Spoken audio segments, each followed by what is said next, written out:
क्या होगा अगर मैं बताऊं कि जो चीज़ तुम्हें थका रही है वो तुम्हारा काम नहीं है। मतलब उसका वास्ता काम से है ही नहीं। जो भी थकान है उसका वास्ता यहाँ से है।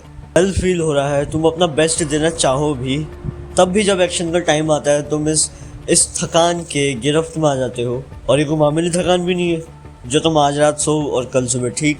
हमेशा एक बेचैनी महसूस करना, चाहे करियर को लेके हो, चाहे सोशल लाइफ को लेके हो, चाहे रिलेशनशिप्स को लेके हो, चाहे अपने बारे में हो।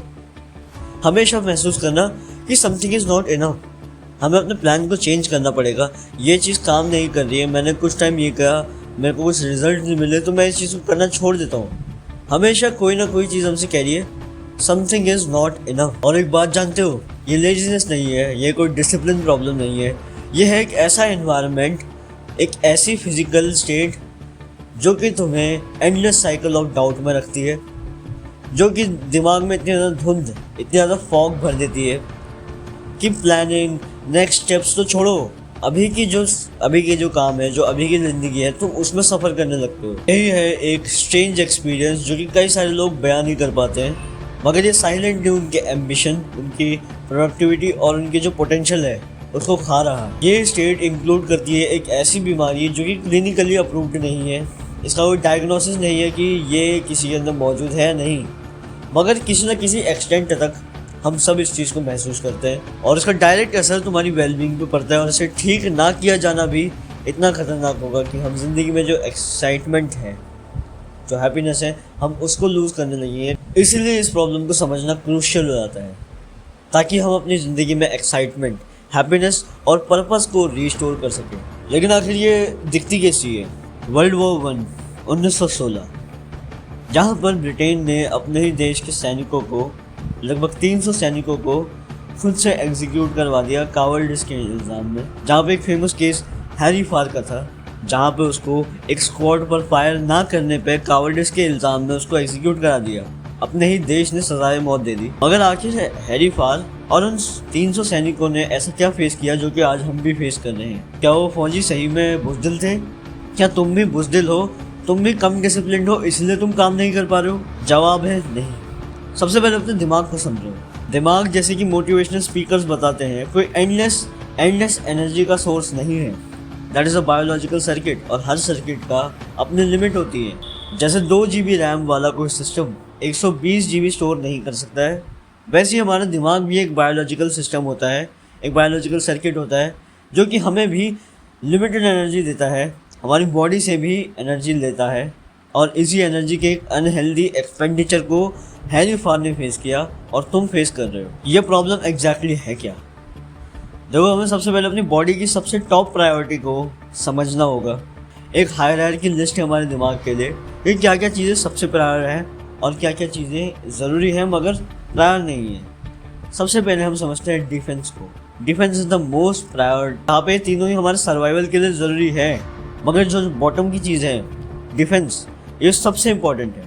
जहाँ पे दिमाग कुछ भी करेगा ताकि जो उसकी बॉडी की नीड्स हैं, जो कि ज़िंदा रखने के लिए ज़रूरी है, खाना, पानी, इसके लिए वो अपनी सारा का सारा कॉर्टिसोल, सारा का सारा सिंपैथेटिक नर्वस सिस्टम, सारी की सारी एनर्जी तुम्हारे अंदर फूंक देगा ताकि तुम ये सब रिसोर्सेज कलेक्ट कर सको और अपने आप को जिंदा रख सको। कोई थ्रेट आए उससे लड़ सको या फिर वहाँ से भाग सको। इमेजिन करो तुम एक आदमी हो, आज से 10,000 साल पहले तुम जंगल में जा रहे हो खाने की तलाश में, जहाँ पे खाना खाना भी और शिकार करना भी तुम्हारे जीने के लिए बहुत ज़्यादा ज़रूरी है। इसलिए तुम्हारी बॉडी तुम्हें एनर्जी दे रहा है, तुम्हें डोपामिन दे रहा है ताकि तुम उस चीज़ को चेज करो। मगर सडनली पीछे की झाड़ी से तुम्हें आवाज़ आती है, घुर्राने की आवाज़ आती है और तुम तुरंत किसी चीज़ के पीछे छुप जाते हो, किसी पत्थर के पीछे, किसी पेड़ के पीछे।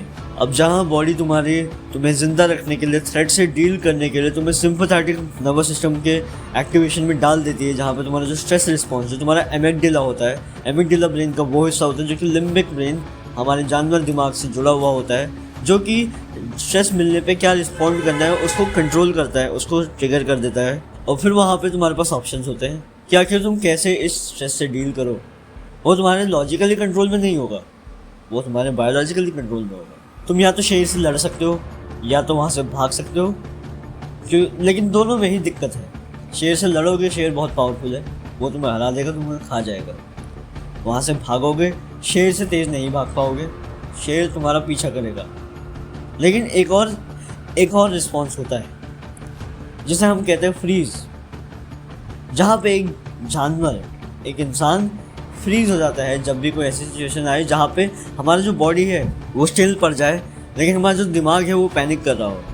इसे कहते हैं द फ्रीज रिस्पॉन्स। इसमें हमारे पास दो कॉन्ट्राडिक्टरी जो नर्वस सिस्टम के टाइप होते हैं वो एक साथ एक्टिवेट हो जाता है, जिसमें तुम्हारा दिमाग होता है वो सिंपैथेटिक नर्वस सिस्टम के आगोश में पैनिक करने लगता है, और जो तुम्हारी बॉडी होती है वो पैरासिम्पैथेटिक ट्रिगर होने की वजह से स्टिल पड़ जाती है, ठंडी पड़ जाती है, यानी कि एनर्जी कंजर्व करना। क्योंकि कई बार हमारी बॉडी ने देखा है कि अगर हम बस थ्रेट को जाने दें और तब तक सर्वाइव कर लें तो वो भी हमारे लिए बेनिफिशियल है, इंस्टेड कि हम अपनी एनर्जी लगा के कुछ सोल्यूशन ढूंढें। बस फ़र्क इतना आ जाता है मॉडर्न टाइम्स और प्राइमल टाइम्स में कि जो शेर है, जो घुर्राने की आवाज़ है, वो कुछ पल के लिए आती है और फिर वो थ्रेट चले जाता है, और अगर इंसान सर्वाइव कर गया तो वाह, खुदा ना खास्ता सर्वाइव ना कर पाए, मगर जब उसने सर्वाइव किया that is a clear positive thing for him. जहाँ पे स्ट्रेस से डील करने के लिए फ्रीज ने हेल्प करा,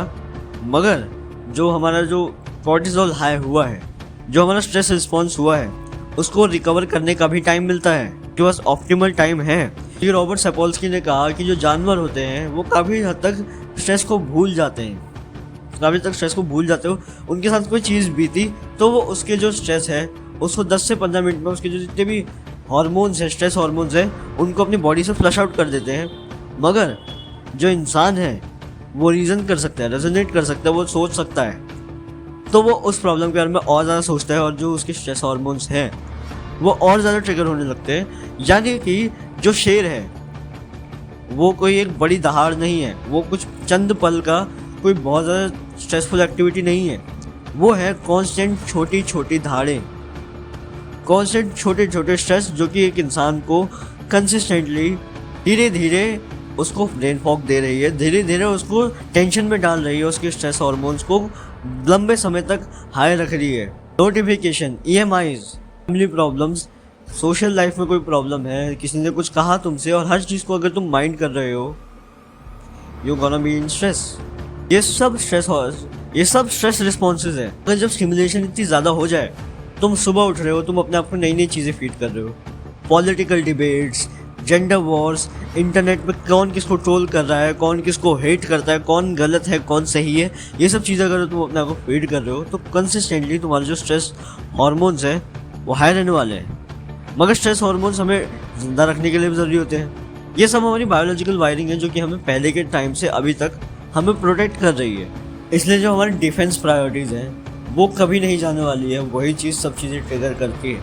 मगर ये सर्वाइवल सिर्फ डिफेंस तक है नहीं, सर्वाइवल का एक और एस्पेक्ट होता है, वो है स्टेबिलिटी। क्योंकि एक इंसान अगर जी रहा है तो एक स्टेबल, एक ऐसी लाइफ चाहता है जहाँ पे उसे एक बेस लाइन खुशी मिले, जहाँ पे हमारा स्टेटस, हमारी सोशल लाइफ, हमारे रिलेशनशिप्स और हमारी डिफेंस प्रायोरिटीज़ कहाँ तक मीट हो रही है वो सब मैटर करता है।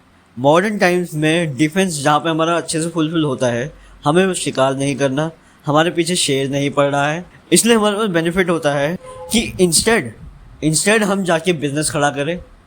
हम यहाँ पे जितने हमने कार्ब्स खाए हैं, जितने दाल चावल पहले हमने, हम उसको प्रिजर्व करें। अपने दिमाग के लिए प्रायोरिटी वो क्लाइंट से बात करना नहीं है, जहाँ पे ना इनकार, रिजेक्शन, एक साइकोलॉजिकल प्रेशर का डर है, वो चीज़ें कम इम्पोर्टेंट ही होंगी एज़ कम्पेयर टू हमने जो खाना खाया, जो कैलोरीज हमने कलेक्ट किए, हम बैठ के उसको अपनी बॉडी में प्रिजर्व करें। क्योंकि हमारा जो दिमाग होता है उसको किसी चीज़ को एग्जीक्यूट करने में, हम जब किसी क्लाइंट से बात करेंगे, हम उसके लिए जो मैसेज लिखेंगे, जो कॉल पे हम अपने बेस्ट से बेस्ट पिच देंगे, उसके लिए एग्जीक्यूशन लगता है, और उसके लिए हमारे दिमाग का जो एग्जीक्यूटिव एरिया होता है वो यूज़ होता है। लेकिन एग्जीक्यूटिव एरिया बहुत ज़्यादा कैलोरीज, बहुत ज़्यादा एनर्जी भी लेता है, बहुत ज़्यादा ग्लूकोज लेता है। हमारा जो ओवरऑल दिमाग है वही हमारी बॉडी के 20% कैलोरीज को लेता है। यहाँ पे जब एग्जीक्यूटिव एरिया इतनी एनर्जी लगा के कोई चीज़ एग्जीक्यूट कर रहा है, एफर्ट लगा रहा है, मगर उसे हमेशा रिजल्ट मिल रहा है कि ना ही मेरी प्रोग्रेस बन रही है और ना ही ज़िंदगी में स्ट्रेस कम हो रहा है। यहाँ पे जो भी एग्जीक्यूटिव एरिया हमारे दिमाग के होते हैं, including prefrontal cortex, anterior cingulate cortex, basal ganglia, सबकी जो एनर्जी सप्लाई होती है वो कम होने लगती है क्योंकि रिजल्ट हमेशा नेगेटिव मिल रहा है। इसी चीज़ को रिवर्स भी किया जा सकता है, इनकी एनर्जी सप्लाई और बढ़ाई जा सकती है अगर हम अवेयरनेस के साथ हम आउटकम से हट के हम एक्शन को ही अपना फुल बना लें, हम एक्शन को ही मीनिंगफुल बना लें, यानी कि जो हमें एक्शन करके मिलेगा, जो हमें काम करके पैसे मिलेंगे, हम उसके बारे में ना सोचें, बल्कि हम काम करने को ही अपना सब कुछ बना लें। हमने एक वर्कआउट परफॉर्म किया, एक वर्कआउट परफॉर्म करके हमारी बॉडी नहीं बन गई, मगर वर्कआउट करके ही क्या मिला? हमने आज कितना किलो उठाया, हमने मेहनत करी फिजिकली, हम कितना ज़्यादा खुश महसूस कर रहे हैं, कितना ज़्यादा एथलेटिक, कितना ज़्यादा एनर्जेटिक महसूस कर रहे हैं। That is what matters. और यही चीज़ से अगर तुम अपनी कमिटमेंट और यही चीज़ से अगर मीनिंग जोड़ लोगे, तो तुम्हारा दिमाग उस टास्क को सिर्फ परफॉर्म करना ही एक जीत की तरह रजिस्टर करेगा तुम्हारे दिमाग में, जहाँ पे एग्जीक्यूशन का जो नतीजा है वो पॉजिटिव निकलेगा और तुम अगली बार और एग्जीक्यूट करोगे। लेकिन ये सोल्यूशन सुपरफिशियल रूप में नहीं है कि तुम्हारे दिमाग के पास इनफाइनाइट एनर्जी है, तुम्हारा दिमाग कुछ भी कर सकता है, तुम कुछ भी कर सकते हो।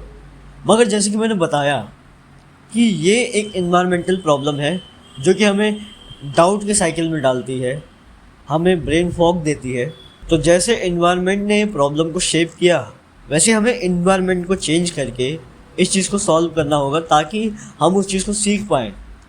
Neuroplasticity, one of the most hopeful aspect of science, neuro science, यहाँ पे तो बताते हैं कि कोई भी प्रॉब्लम है वो चीज़ काफ़ी हद तक रिवर्सिबल होती है, क्योंकि हमारे जो न्यूरॉन्स होते हैं वो रिवायर करे जा सकते हैं। अब जो ब्रेन फॉग की दिक्कत है, अगर हम उसके जो रियल कॉजेज़, जो रियल स्ट्रेसर्स हैं, हम उसको एड्रेस करने लग जाएं, हम अपने एनवायरनमेंट को चेंज करके हम अपने दिमाग को कॉन्स्टेंट नए पैटर्न सिखा सकते हैं। All you need is these 3 steps.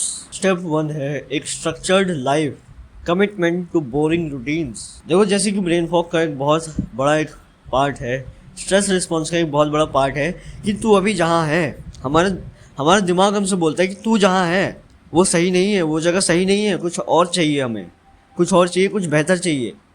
हमारा दिमाग हमें डिस्कम्फर्ट की भाषा में बोल रहा है, डिस्कम्फर्ट दे के बोल रहा है कि what you are doing is not right, doesn't sound right. मगर यही चीज़ एक बहुत बड़ा ट्रैप बन जाती है। हमारा दिमाग हमसे कहता है कि नहीं, बिजनेस में स्कोप नहीं है, बिजनेस ओवर सैचुरेटेड है, हमें ये करना चाहिए, ये वाला सब्जेक्ट हमें नहीं लेना चाहिए, हमें ये लेना चाहिए, हम जो कर रहे हैं नहीं, ये अच्छा नहीं है, काश मेरे पास वो होता, काश मेरे पास ये होता, मैं ये क्यों कर रहा हूँ, काश मैं पहले वाली लाइफ में अपनी चले जाऊँ। जहाँ पे तुम्हारा दिमाग 10 चीज़ें हमें बताता है, 10 डिज़ायर्स, मगर एक्शन एक पर भी नहीं। तुम अगर एक्शन एक पर भी नहीं लेते हो, तुम सोचते रहते हो कि ये तो ओवर सैचुरेशन, जो कि एक बहुत बड़ा ट्रैप है, हमें कुछ करने ही नहीं देगा ये ट्रैप।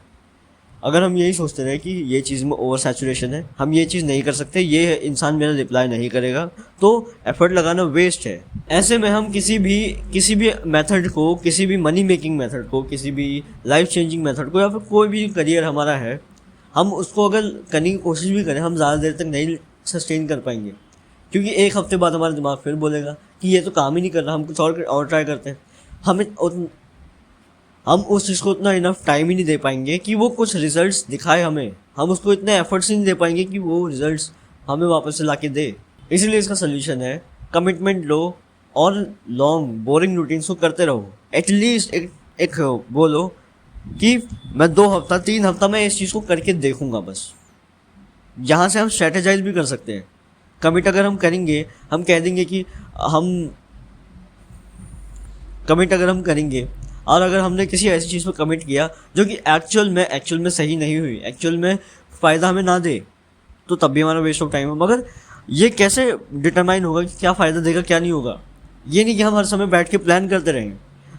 हम अपने आप को एटलीस्ट इतना टाइम दें कि ओके, मैं 2 हफ्ता 3 हफ्ता मैं इस चीज़ को ट्राई करूँगा, मैं कॉपी राइटिंग को ट्राई करूँगा, देखूँगा कि ये क्या यूज़फुल है, क्या ये सही में रिजल्ट्स देने वाली है, और अगर हाँ, तो उस चीज़ को सस्टेन करो, लंबे समय तक करो, ताकि वो रिजल्ट्स तुम्हें दिखा सके।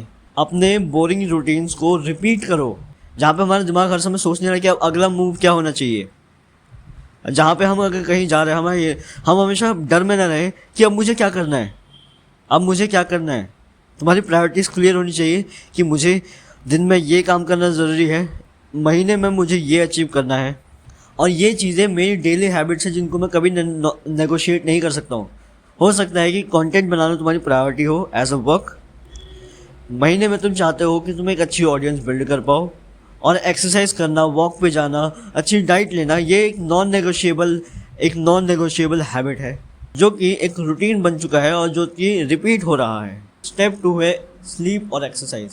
देखो, स्लीप हमारी बॉडी के लिए सबसे ज़्यादा ज़रूरी होती है और एक्सरसाइज भी, क्योंकि हमारी जो बॉडी होती है अगर वो एक ऑप्टिमल स्टेट में नहीं है, एक ऑप्टिमल अपनी सर्वाइवल स्टेज में नहीं है जहाँ पे सर्वाइवल अच्छे से पूरा हो रहा है, तो वहाँ पे हमारा दिमाग परफॉर्मेंस की तरफ जा ही नहीं सकता है, क्योंकि परफॉर्मेंस कम प्रायर है एज़ कम्पेयर टू सर्वाइवल। जहाँ पे नींद में हमारा जो सेरिब्रोस्पाइनल फ्लूइड होता है वो हमारे दिमाग के सेल्स के बीच से गुजर के एक्यूमुलेटेड मेटाबॉलिक वेस्ट को दिन भर के उस चीज़ को फ्लश आउट करता है हमारे दिमाग से, जहाँ पे हमारे दिमाग की एक तरीके से क्लीनिंग होती है। जितना ज़्यादा हम सोएंगे और जितना ज़्यादा हम डीप सोएंगे उतना ज़्यादा बेनिफिट हमें ये देने वाला है, उतनी ज़्यादा क्लीनिंग हमारी होगी। और एक्सरसाइज में जो हमारे स्ट्रेस हार्मोन्स होते हैं, एक्सरसाइज करने की वजह से हमारे स्ट्रेस हार्मोन्स हमारी बॉडी से जाते हैं। तो यानी कि ये दोनों चीज़ों को करके हम अपने आप को एक ऑप्टिमल, एक हेल्दी स्टेज में ला सकते हैं ताकि हम परफॉर्मेंस की तरफ बढ़ सकें। स्टेप 3 है परफॉर्मेंस विद रिकवरी। जैसे कि रॉबर्ट सपोल्स्की ने कहा कि एनिमल्स फील स्ट्रेस। जब भी हमारे पीछे कोई चीता भाग रहा है, जब भी हम किसी हाथी का, जो बड़े बड़े हाथी होते हैं ना, मेहमत इतने बड़े दांत वाले, अगर हम उनका शिकार करने भाग रहे हैं प्राइमल टाइम्स में और हमने शिकार कर लिया, तो फिर हमारे दिमाग में एक विन रजिस्टर होती है कि हमने सर्वाइव किया है, हमने किसी चीज़ को मारा है, तो यानी कि दैट्स ग्रेट। अब हमारा जो बॉडी है वो चाहेगी आराम करना, क्योंकि जो एनिमल्स होते हैं वो स्ट्रेस को चंद समय के लिए फील करते हैं। जैसे कि रॉबर्ट सपोल्स्की ने पिछले एग्जाम्पल में कहा था, एनिमल्स कुछ चीज़ को फील करते हैं, मगर जो उसकी जो स्ट्रेस हार्मोन्स होते हैं वो कुछ मिनटों में उस चीज़ को अपनी बॉडी से फ्लश आउट कर देते हैं और फिर उनको फ़र्क नहीं पड़ता आगे।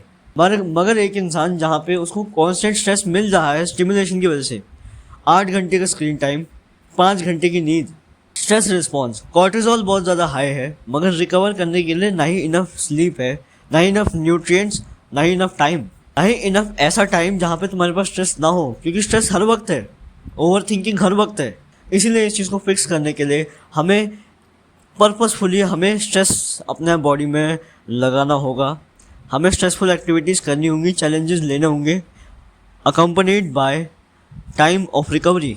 खुद को चैलेंजेस दो। 1 घंटा अगर आज तुमने पूरी पावर से एक्सरसाइज करी है, वेट उठाया है, ऐसी चीज़ें करी जाओ जिसमें तुम अनकंफर्टेबल हो, रेसलिंग करिए, कुछ भी करा है, तो फिर पूरे दिन भर में स्टिमुलेशन, मेंटल स्टिमुलेशन जो चल रही है उसको कम करके अपने आप को टाइम दो रिकवर करने का।